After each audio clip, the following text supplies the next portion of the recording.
Yeah, hello and welcome to a new episode of our weekly Spielworxx chat, season 2. My name is Uli Blennemann and I'm having a guest today, Clay Ross, president of Capstone Games. Welcome, Clay. How are you? Hey, Uli.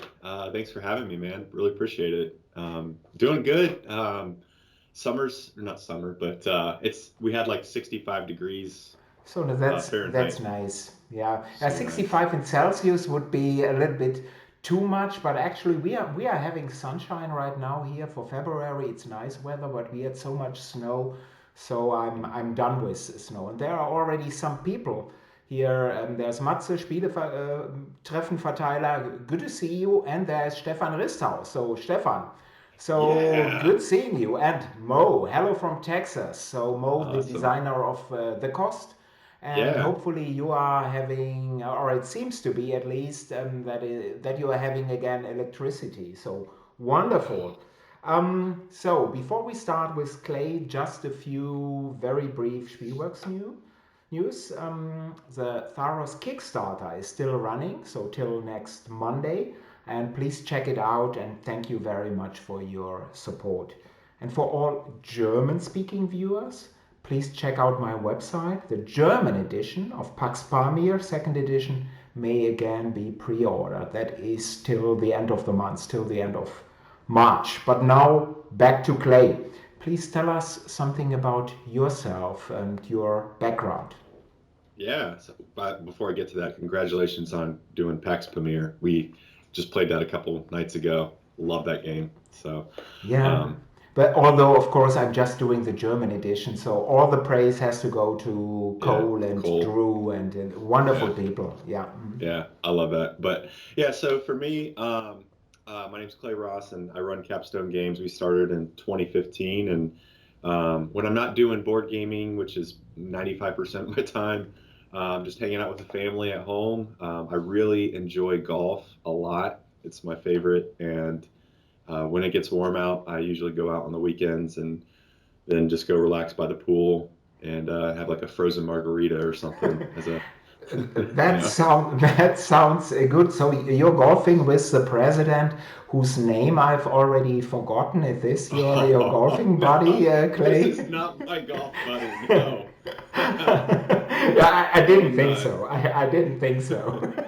Although he does have some golf courses out there, but I've never played on one of them. Yeah, so Yeah, I thought so. if Um, you come over here in the U.S., we can maybe go check out one of his courses together and I, maybe do. actually, I've never golfed. I think I'm terrible. I think I'm terrible. Probably they will find the balls never again. So, Oh, so probably in all directions, but not the correct ones. So yeah. But Stefan is confirming golf is cool. So we are having some love for golf here. And good to see you, Ash. Wonderful. And Ash is also saying hi to you, Clay. And hey. she's saying I miss Ohio. So you see, Oh, nice. yeah. I'm in Cincinnati, so it's the warmest spot in the state, and I don't know. I love Cincinnati. There's a lot to do here. Yeah, So, but stay there where you like it. So that yeah. sounds very good. And there is another boring designer. There is Matt Wolf. Never been interested in golf, mini golf, however. I enjoy playing. So Hey, yeah, I I do played this too. one. I played, of course. And Matt is having directly a question. So it seems that we are never starting here, but this is okay It's for me. okay. Matt is asking Clay, which chili is the best? So according to you, Which city? chili, the Oh, Chile. fruit. Oh my gosh. So, for those of you that don't know, Cincinnati is famous for its Cincinnati style chili, which is basically you have spaghetti noodles, and then you have this chili sauce that you pour on top of the noodles, and then you have about a pound of cheese on top of that, and that's your meal. And the chili is very soupy. It's not your typical chunky, like Texas style chili, but the best one of all time is Skyline Chili. That's where it all started. Or, well, there's probably some argument on that, but Skyline's the most famous brand, and it's delicious. So, So, um, yeah, so again, this is Skyline, like the Skyline chili. yeah, it's named after the Cincinnati skyline. Part of the logo has the the skyline of the city in the background with the different buildings and stuff. But even at the ballpark, like the Reds, you can get skyline cheese conies there. It's everywhere. It's awesome. I actually worked there when I was younger, so maybe that's why I like it. Wonderful. So welcome to the food chat here. So, Yes, but food podcast. so excellent.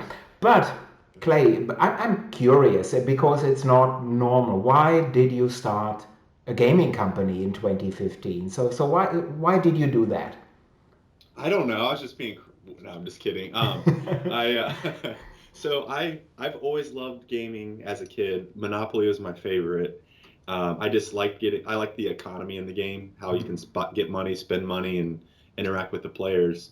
Um, Went to college, obviously focused on studying there, and once I got out, I played Catan for the first time, and I just the way that game presents itself and what you can do on your turn just turned the whole world upside down for me. Like, because I'm used to rolling some dice and moving a little piece, Yeah. and that's your turn. But and then this was like, you could do this, this, this, and this on your turn, and it's like that was like, oh my god, I love this so much, and so I wanted more and more and more complex strategy, and that's when I discovered your brand, like Arkwright, Cool Colony, La Granja, and I was like, okay, and not a lot of people were bringing over these heavier titles. They weren't really readily available, and I was like, okay, I know I'm interested, and I know there's an audience, generally speaking, that is interested in these more complex games in the United States, and that's when I approached you and I was like, hey, I want to do this just to see if if it would work. And when we did Arkwright together, we sold out in like 2 months or something on the print run. I think it was 2,500 units, and I think that Yeah. was for I our think current even customers. 3,000. So, although I'm not It sure. probably So. was. I can't remember the exact number, but just how fast that sold out, and that was such a complex game. I was like, maybe we got something here, and just kind of took it for a ride. And I had another job at the time that I was just kind of doing, and really trying to focus my attention as much on Capstone's growth as possible. So yeah, it's kind of a cool story. It's fun, but Yeah. looking back on it, I'm like, wow, that's just it's crazy, man.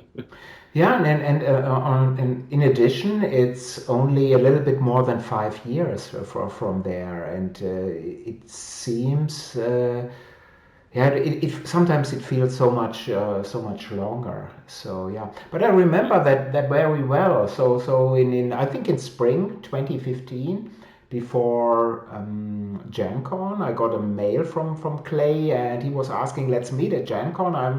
I'm interested in Orcrite in the English edition license, and actually, I'm getting quite a few mails like that, and most of them are you read the first 5 lines and you know no.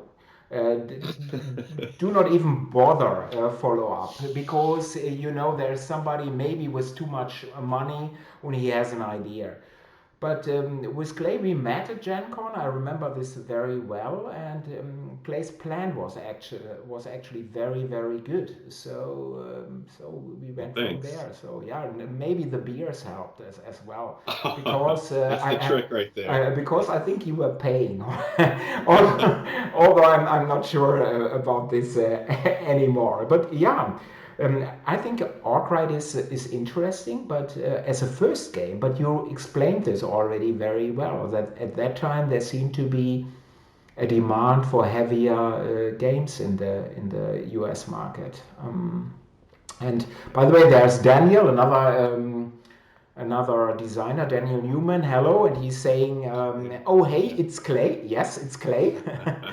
Yeah. Stefan has a question. How did you come to the idea of naming the company Capstone? So, why is it named Capstone? Yeah, so in 2015, because we were so focused on, like, my focus was on the heavier games. I wanted it to be like, this is going to be a brand that is the top shelf of your game. Like, this is like the big game that you will always have on your shelf. You're never going to sell it. It's just that special, unique game, and Arkwright really fit that theme to a T. And yeah, just a simple name to get things started. So Wonderful. And Ash is saying Arkwright is the best, so more love to it's very good. Arkwright, to Clay, and of course Stefan, the designer. So, Yeah. um, the first years of Capstone Games, so let's say 2015, 16, 17, and as you said at the start, you had another job also to hmm do.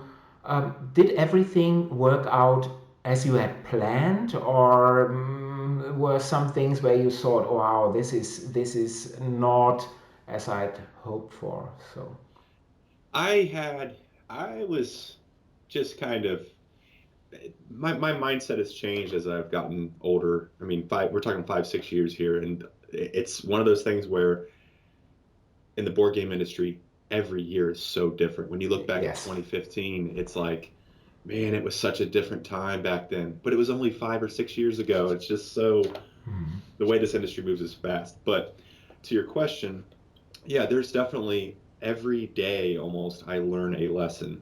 Some of it's very expensive lessons. One time, when this was with Arkwright, I was shipping freight, like skids of pallets of shipments out to California to some distributors like Mhm. ACD and Alliance. And when you're ordering the freight bill, apparently I didn't know at the time there's a small little checkbox that says "Do not stack," and I didn't see that with UPS was our freight carrier, and we sent it out, everything's great, and then I get a phone call from ACD saying, what the heck did you just send us? Like, this looks horrible. I was like, well, we wrapped it real nice and it was, Mhm. it was like in pristine condition when it left. Can you send a picture? And it looked like somebody put a car on top of this pallet. It was just like crushed down and like all the boxes were down there. So I call up UPS and they go, you didn't you didn't say that we couldn't stack these pallets. So we had other stuff on top of it. I was like, we're shipping board games here. This is cardboard. I was like, are you kidding me? Like, Mhm. and they're like, well, you got to check that so we don't do that. And it's like, okay, that was a $2,000 lesson. So Mm. Yeah. this stuff like that happens or happened, and yeah, it's all part of the learning process. So Yes, it yeah, is. As you said, you always keep learning. That's what it is. And but still, this is horrible. This is horrible. So from the first years, looking back, what are the highlights? So maybe in the development of Capstone Games, but maybe also looking into game titles. So what are some highlights of the early years? of the early years, Arkwright is like always going to be there. I mean that's just how everything started, and it tells a special. It's more than a game to me. It tells a special story.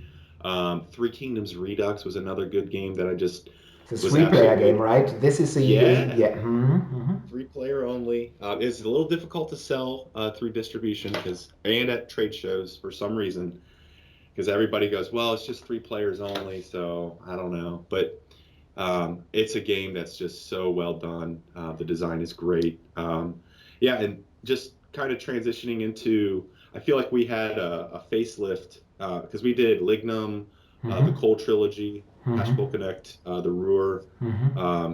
Lignum, and they sold decently.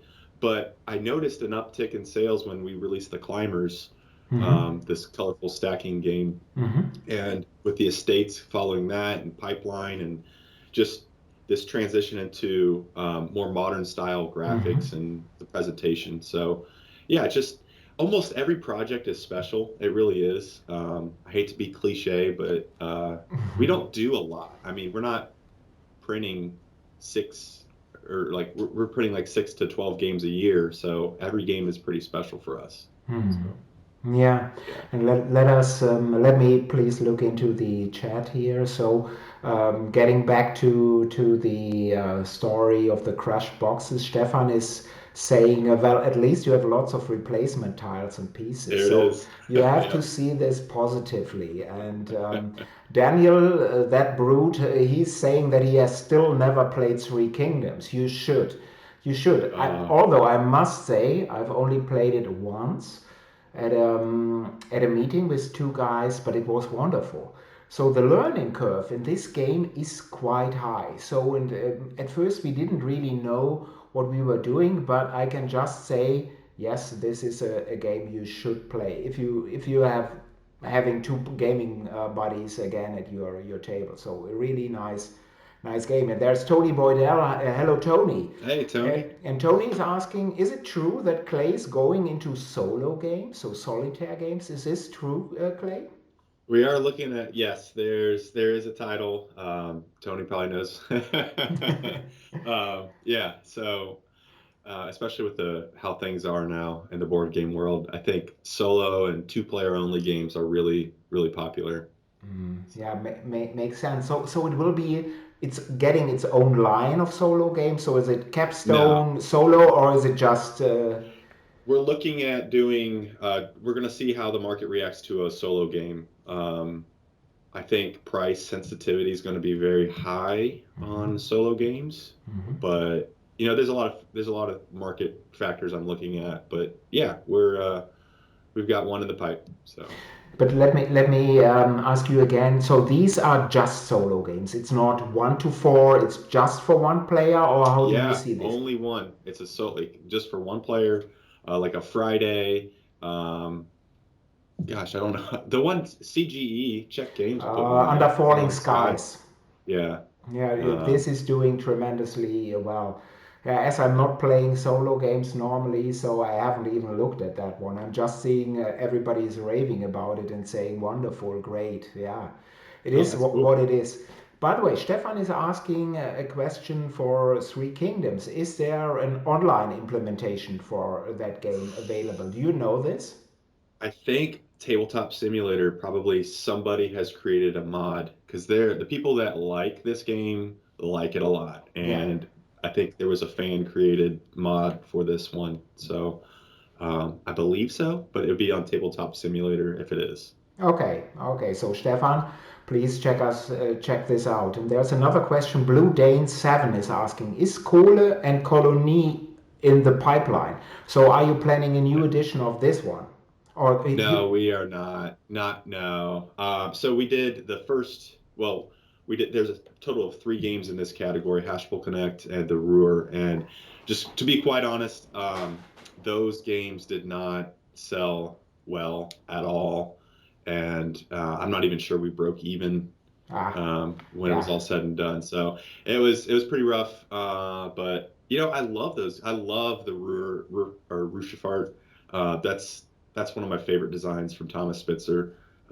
He is such an amazing designer. The way he'll he'll present you a game and you're like, wow, this is I've never seen anything like this before. It's genuine. It's very nice. So Yeah, but it doesn't make any sense to do a new edition if you barely broke even with an earlier one. Yeah, so but I can just say these are great games, but sometimes you have to see, well, maybe there is a market saturation for such a game, and then this is fine in my opinion. Yeah, it is what it is. yeah. And Daniel is confirming, yes, Under Falling Skies is pretty great. So yeah, solo games these days, if done well, I think they can sell amazingly well. Yeah. Um, so Matt is asking two very interesting questions, in my opinion. So what makes a game a capstone game? What Oh makes a game a no. capstone game? Yeah, he probably thought about this for 2 minutes. Oh man, that's a But hard this question. is a good question. So what makes a game a capstone game? Yeah, so it really depends on what I'm looking for at the moment. And like right now, I'm looking for a conflict simulation game. Actually, pretty sure I've nailed down the game I'm going to be doing. But I like games that provide interaction amongst the players. I do not like games where you just put your head down and you're moving stuff on your board, and then when the game's over, everybody looks up and like, oh, you got that over there. That's pretty cool. You got, it's there's no interaction. It's why even do it? So I like games if they offer where you're gonna have some politics in there, some negotiation, maybe auctions. Mm-hmm. Um, I love games that when you play for the first time, you kind of scratch that surface of Mm-hmm. what's possible with the game system. And then you go to bed at night or whatever, and you're just thinking about it later on, and you're like, oh man, I have a great idea. You Mm-hmm. come back to the table, and what you thought was going to happen in the game is completely different because of the players are doing different things. And you've uncovered new strategies based on this new shift in the mindset. And so, multiple layers of strategy is what I like to call it. But yeah, Mm-hmm. it's really hard to pinpoint exactly to a Yeah. T like what that is. But if you got to have a gut feeling, and I trust my gut a lot with the Mm-hmm. games that we put out. So Mm-hmm. seems to be doing pretty well. Yeah, but that was a very good answer in my opinion, and it also answers the follow-up question: what captures your interest these days? So you mentioned this about conflict and negotiation, so Yeah, that's answered. And Tony, he has some marketing skills as well because he has a line for you: Capstone Games, medium, heavy, thematic, skillful. So run with this, yeah, Clay. I So like that. done. Yeah, And thanks, then Tony. and Daniel is saying he likes heads down low conflict games. Yeah, yeah. Well, Yeah, I then mean that's what's great about this like hobby industry, whatever you want to call it. Um, there's something for everybody, I mean, absolutely. we're never gonna do an RPG game. That's just not in our. That's not who we are, and it's Yeah. not saying that's bad. I mean, it's just, No, no, no. I, yeah, Right. So when I'm saying, and I think I mentioned this already last week, when I'm saying I'm not a solo gamer, I'm still saying more power to solo games because people should yeah, enjoy the whatever they like on the gaming table, and I so this agree is with that. absolutely fine. But moving to present times, how do you see Capstone Games right now? So is it, are you satisfied or how do you see it right I now? think we're just really. Um, I'm happier than I could have ever been with the growth that we've had.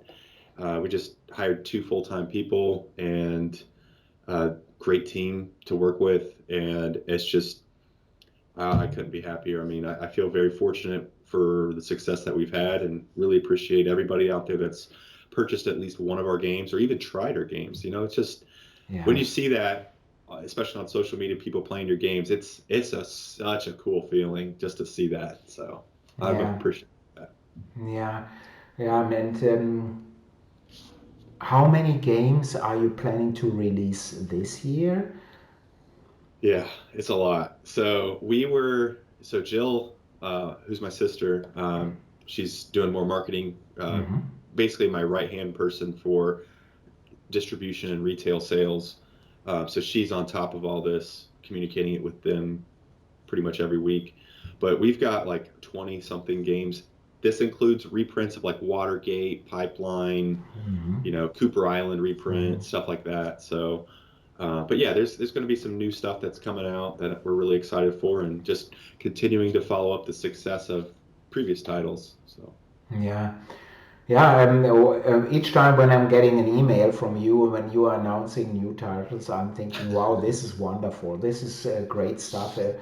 I think I've never gotten a Capstone Games email where I was bored looking at a new game. So, and this happens to me quite a lot, quite a bit, because I've seen so much. So often it is, no, and so this has never happened to me with Capstone Games. So I think cool. you're really, really, really doing great stuff. But let me just check the because you are having more suggestions here from from the chat. That's So great. I Matt love it. is saying pipeline the RPG. So Yeah. because you're Oh. saying role-playing games, no. So could be something, but Mo is even saying pipeline the dice game. Let me think about that one. So Yeah, I think Ryan Courtney would just go, "Oh my God." Ash is saying it's a challenge. So the dice game. I think So I really think there's something there with the dice game. That's possible. It just depends on what's on the dice and how many of them there are. I don't know. yeah, right. But Tony is asking, Clay, would you like to commission something new from Cole Worley? Oh, heck yeah, absolutely. I have yet to play an Infamous Traffic from him, and I know this is a game I really want to. I have it. I have the Hollandspiel game, just haven't played it.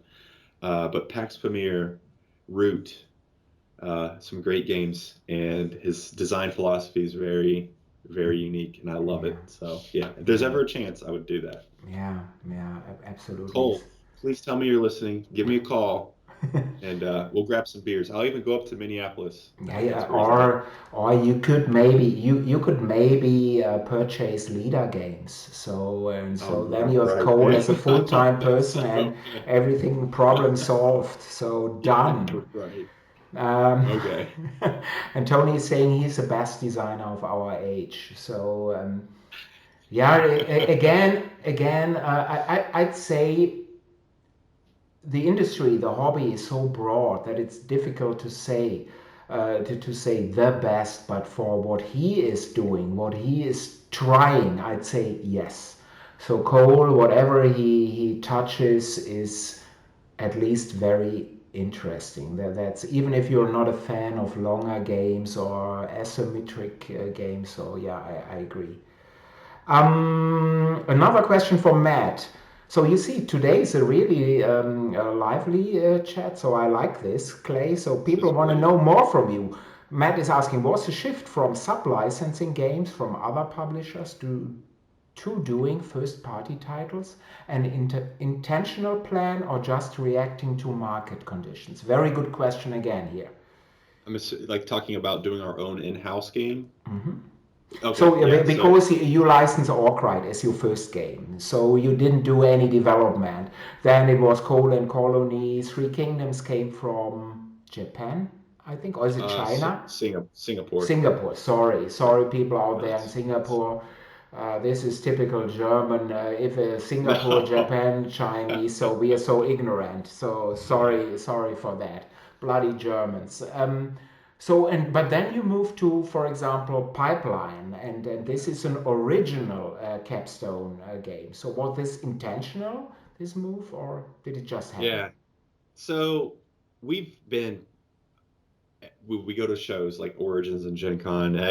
We get people come up and they're really excited about what's out there, and they're like, "Hey, what's coming? Are you gonna do like a Capstone only game? We like what you guys do and whatever." And yeah, it's like, oh man, that gives you some confidence right out of the gate. Not gonna lie.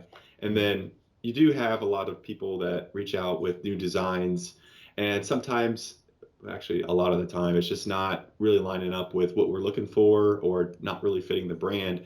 But when Ryan Courtney played or showed us Pipeline, it was like, okay, this is exactly what we're looking for. And he knew it too, because he showed up multiple times across a few conventions and was like, "You ready to check it out? You ready to go play it?" And yeah, so it was something I was like, okay, we got to do this. This would be a really cool thing for the market and to give people something that Capstone created on its own.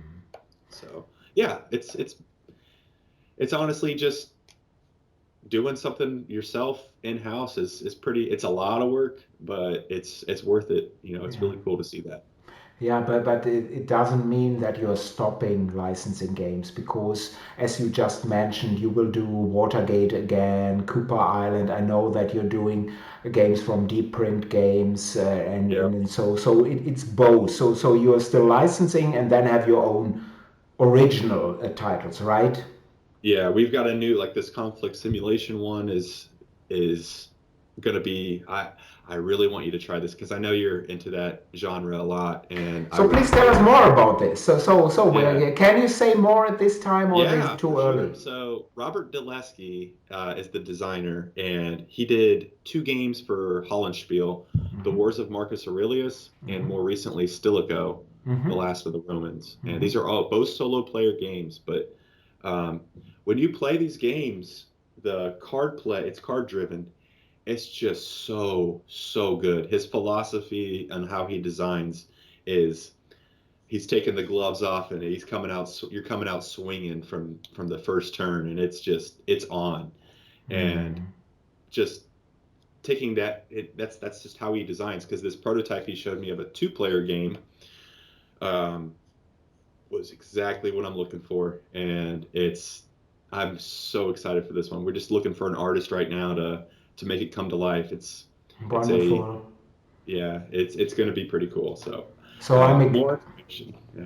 I'm So excited here. So this sounds really, really wonderful, and it's of it's course this is close to my heart. Ash is asking when is Coffee Trader coming to the UK? It's yep. quite expensive now. Is it going to the UK and when?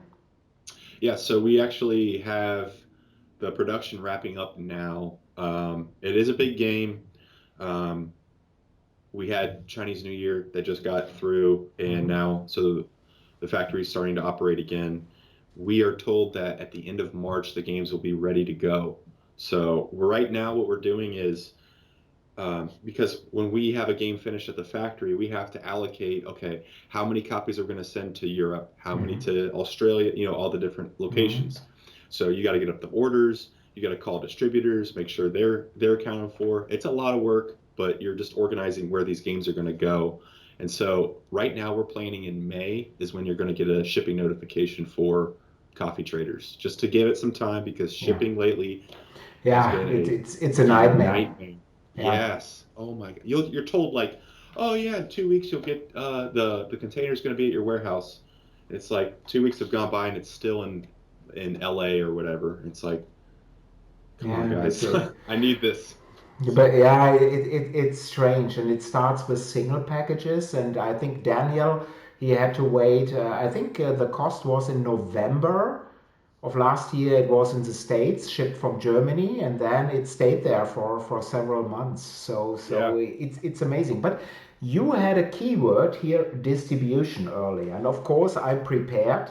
Here you see, I'm writing down my ooh, notes because you had an announcement yesterday yes, we regarding did. distribution that you have gone semi-exclusive with ACD and Alliance. So you're cutting three distributors out there. So just let us briefly know why. Because if somebody maybe is just looking at an industry or the gaming industry, they could think, well, going from five to just two distributors means hmm, less less exposure Oh, for your game. So why are you doing this? it's quite the opposite of that.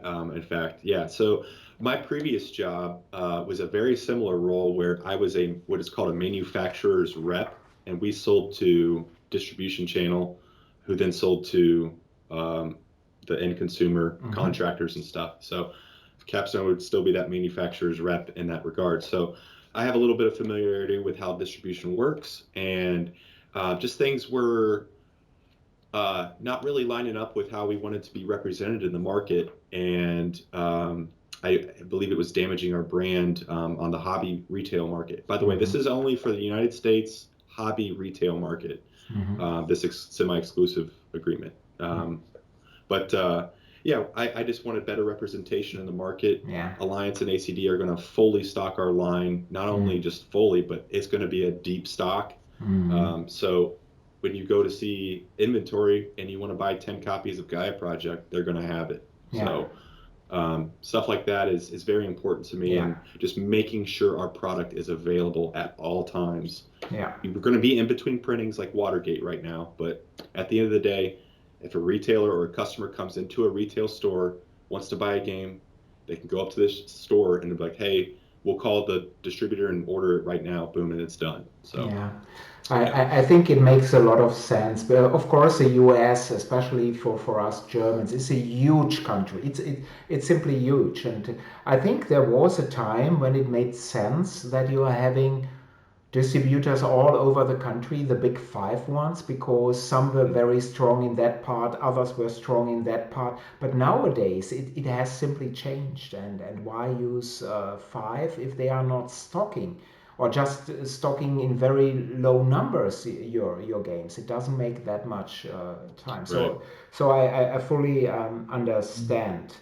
But where do you see Clay Capstone Games in 3 years from now? Where is Capstone We're Games? still in Cincinnati and still pumping out the great games, but I'm actually starting the discussion to. This is really nerve-wracking to me, more so than starting the company in the very beginning, but purchasing a building to store our games, so we don't have to pay rent. Because Mm. I'm I come from a little bit of a finance background as well. I have my MBA, and paying rent is one of the biggest wastes of money, in my opinion. Like, you don't have any, it's not going to anything. You're just temporarily paying for a space. So if we can have an asset like a building on the Capstone balance sheet, that's going to look really nice. But also, it'll be much more friendly and much Mm. more accommodating for people to come in there and play games. We would do like a weekend Mm. warehouse where anybody, and it just doesn't have to be Capstone stuff, like Yeah. anything and everything is welcome. Just more as a meeting place, a gathering place in Cincinnati and the surrounding area for people to come and enjoy the board gaming hobby Yeah. together. And that's really what I want to do. But getting to that point, there's a lot of things that I have to do, and it's a big financial risk to Yeah. actually get a building. So we'll Mm. see how that shapes out in 3 years. We'll see. It will work out, and then of course know since today that you need to buy leader games. So that's I the next I next missed step. this. So well, but so Capstone Leader Games in Games three is going to years. buy me. So Capstone Games in 3 years. We talked about this, but how do you see the tabletop gaming industry in general right now? What do you think are good developments? What are very bad developments? So how do you see the industry? I think it's going to continue this explosive growth. I mean, it was so crazy when the COVID pandemic started. I just, like everybody else, was worried, like, okay, our board game's gone. Is this going to be just a thing? But we just, everybody blew through the roof last year with sales. It was awesome. Um, I know there was I mean, that's not the case for everybody, but I know from talking to a lot of customers that that's kind of the trend that they've noticed as well. Additionally, we just have an influx of so many new gamers Yeah, that you talk about when we announced Glass Road, which was a 2012, maybe 2014 game. So many people have never played this game. yeah, And you go look on BGG and there's like 20,000 ratings or yeah, so. It's a really high number of ratings of Glass Road. So it just tells you how many people have been introduced to this hobby. And that's just going to continue to accelerate in growth yeah, as people are so attached to their phones, laptops at night, just sitting in bed, and they got the TV on, but they're also on the laptop or phone or whatever. It's just, I do the same thing sometimes, but everybody is going to get sick and tired of technology. They're going to want to remove that. And board games is such a great avenue for that. So yeah, yeah. it's going to blow up, man. It's going to be awesome. I agree. I agree that most of the signs are positive. A lot, in my opinion, depends on this year, on people's personal finances. Because hobby gamers they will stay, but casual gamers, if the economy is going down, then there could be some problems. But in general, I agree that tabletop gaming will grow if the trend is continuing. So I agree on that. Let me just see here. Tony is saying something. Yeah, so he's getting back to your building. So I'm planning on eventually having my own board game museum. I have all the games. I just need a building. So Oh, there we go. uh, so Tony can come over. So yeah, you have now some space. So he's just living there. So Oh my that's fine. gosh. You're more than welcome, Um, Tony. and Tony's saying, I think Kickstarter based companies have struggled with production and delivery through COVID. Yeah, because it's difficult, of course, in these times to get shipments, especially from China. If you got US printing and a stock of games already, I think you're more comfortable. Yeah. And especially during 2020, the biggest sellers, the best sellers were the classics or modern classics. So Asmodee has never ever printed that many games than in 2020. So that is astonishing. And speaking about Asmodee, see how do you see Asmodee, Clay? Is it a positive, net positive, or is it net negative? How do you see this? I need to think about that because it's a very good question. It's also a very deep question. I think they were purchased by another investment firm. Yeah. Hmm. So that makes me a little cautious for the amount that they purchased Asmodeus for. Hmm. That number doesn't add up to me, but I could be wrong, you know. Um, I think, oh, that's a tough question, Uli. I don't know. They bought Board Game Arena. We'll see how it shakes out. I don't know. It could be like with video games when you see EA buying up all these companies, they turn them to crap. I just, I don't know. I hope it's not that case. I mean, so far it's hasn't really affected me too much. I know, yeah, it's such a good. I'd like to think about that one. Yeah, and I think the average gamer, they won't even notice because they are buying, which probably you and I don't like that much, but they aren't buying based on brand image. They are buying because of other things. So they don't Like the know, is it artwork. an Asmodee game? Is it from somebody else? But we'll Yeah, see. So I'm skeptical. Although I'm still hoping that my phone is over there, that they are ringing to they're buy gonna call you. Spielworxx, but it's not going to happen. So very Yeah, strange. But I think we are living in interesting times, not only because of the pandemic, but yeah, well, because a lot can change, may change to the positive, to the negative. We'll see. And yeah. what will be the first big, large convention that will be held? So will it be GenCon? Will it be Essen? So what do you think, Clay? I so realistically, like this is my gut telling me, Gen Con is not going to happen. That's just I don't think it's Yeah. going to happen. They put out a survey and asked people. I'm not sure what those results are, but if they even do it, it's going to be so rushed and just so chaotic to even get in there. Oh, that would just, I mean, because we're talking August and that's right around the corner, especially with Yeah, logistically yeah, planning that. exactly. Yeah, but I think so. Origins moved from June to the very first September. weekend. If you consider that a large one, which I do, it's the Yes. third largest in the Yeah. U.S. So I think that's going to be your first one, and then Essen. I don't know. Maybe they'll do it. I think they'll do it, Yeah, but I don't Matt think I'll be is allowed. I don't think it's going to be. Matt is confirming this Spiel will be the first, so he is not considering he's not going to see Origin. It's happening, Origins is so happening. uh, I would bet money on that. but I'm but willing to. but Yeah. you overseas guys, what you need to keep in mind is German inefficiency. So we are so slow with vaccinations. So and Yeah. most probably I'm below because I'm still below 60 and I've no illness and I'm not in a special job, so I won't get vaccinated, or I'm in the last group to be vaccinated, and most probably this won't happen till Essen. And if a large group of Germans is not vaccinated, Essen cannot happen. So we are really slow. So as you know, Israel has 55% of the population That's vaccinated. awesome. US has, I think, 15, We're and getting up there. and It's just, Germany is less than 7%. oh, wow. You see there are some differences. But this, Mm. of course, I hope that we'll meet very soon at a convention again, Clay. But I doubt it will be this year. So I seriously doubt it because if I'm not vaccinated, I can't go. So Yeah. it's too dangerous. I, And Matt said, I'm confident the German efficiency will happen soon. Yeah, soon, maybe next decade or whatever. oh, I feel you. We'll see. We'll see. Yeah.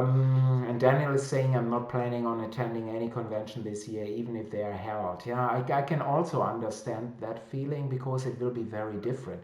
It may be weird, and I'm not sure if I want to do this myself too. As I said earlier in an earlier episode, I'm not traveling to the US this year for sure, even not if there is PAX or BGG very late this year, but it doesn't feel good to me.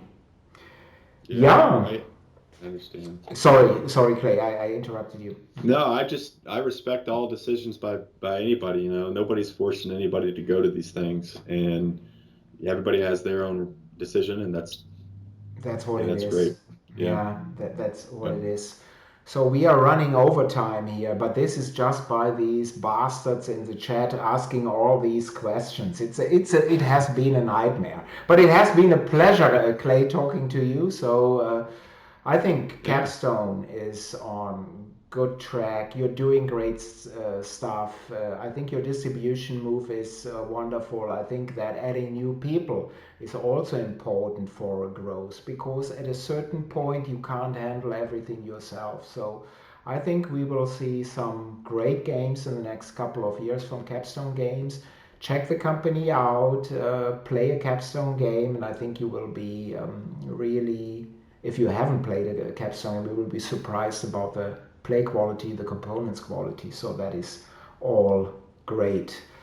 And Ash is saying, so good to see you after a long time, Clay. Take care. So, yeah, Clay, take care till we meet in person again, have a whiskey and something else. And next week here, we will have another guest. It's game designer Mark Herman. So this will Oh, also nice. be the first XXL episode. This will be lasting about an hour. But if you see, we were here for 47 minutes already. It's not that much more.